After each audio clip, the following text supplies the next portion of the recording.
është një, do thotë, rikthim I së njëjtës skemë të vitit kaluar, por me një temë të re. Nuk ka ndryshuar asgjë sa I përket metodës skematike të veprimit politik të lëvizjes vendosje, vetëm se në raport me vitin e kaluar që tema kishte të bënte me konstituimin e kuvendit, tash ka të bëjë me zgjedhjen e presidentit. Një lloj kërcënime kishte, gjua kërcënuese e tyre, do të ishte vetë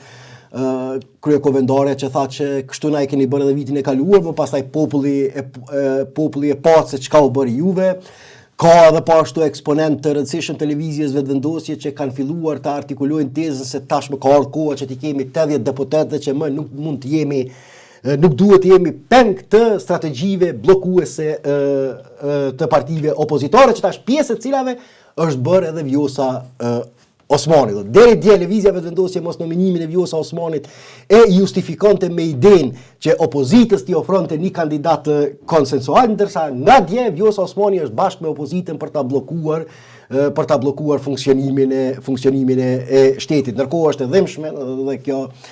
shkëndijat e para të replika ndodhen çdje midis stafit të zonës Osmani. Tash sa janë ato reale,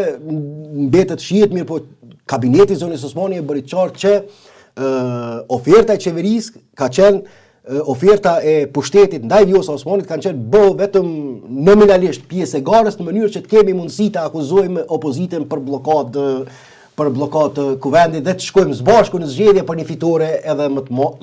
edhe një pjesë të një fitore edhe të madhe. Mirë po edhe që Vjosa Osmani, mirë po edhe që Vjosa Osmani realisht ku vetëm tash po shqetësohet për ta mbrojtur opozitën nga këto etiketime. Ndërkohë e njëjta as nuk e ka marrë parasysh as për bazë, edhe në fund kërkesën e subjekteve opozitare për caktimin e datës së zgjedhjeve, në atë si e kanë kërkuar subjektet opozitare. Ishte fillimisht Kurti që nuk donte ta lëndonte opozitën për mos nominimin e zonjës Osmani, shfaloje politike, ndërkohë sot Vjosa Osmani e ka refuzuar një garë të tillë pikërisht mos e inkriminuar, kushtimisht po them, për të mos inkriminuar opozitën që të kualifikohet si përgjegjëse për bllokadën që po na pra. Shihet që është lojë pastër politike ndërmjet këtyre dy personaliteteve. Nëse mund ta thoj grindje midis njëjtës familje. Grindje njëjtës familje dhe përpjekje frontale e Kurtit do thotë që të shfaqet si përjetari I vetëm në atë që kishte filluar si një lloj revolucioni, po e quaj kushtimisht I përbashkët